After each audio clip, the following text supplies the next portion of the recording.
Hey, this is Brenda from You Might Be a First Grader, and I'm joining in today with Blog Hoppin's Linky Party. I'm going to share one of my favorite time savers that I just learned this summer.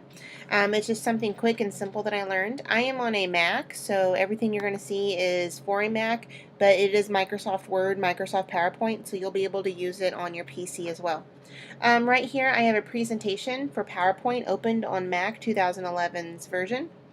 But like I said, it should work on a PC version as well, as long as it's up to date. I've just typed some simple sentences and I've put in two shapes.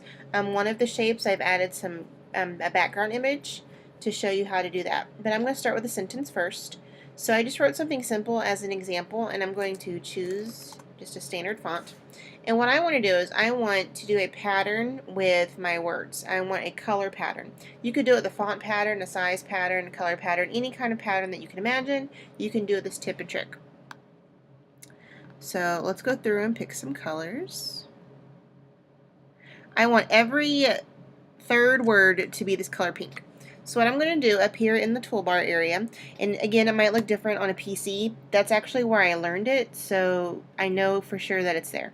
This is Format Painter. I'm not sure if it's something you used before. I recently just discovered it, and it really has been a time saver when I'm creating units and things for Teachers Pay Teachers or just for my personal use with my students. So right now I'm going to create a pattern with my the color of my words. Since I'm going to do multiple words, I'm going to double click. First I highlight what I want to copy, the formatting I want to copy, and then I'm going to double click Format Painter, and then I'm just going to tap the words that I want to change color. Or you can highlight them. I've just been tapping and it's been working fine for me.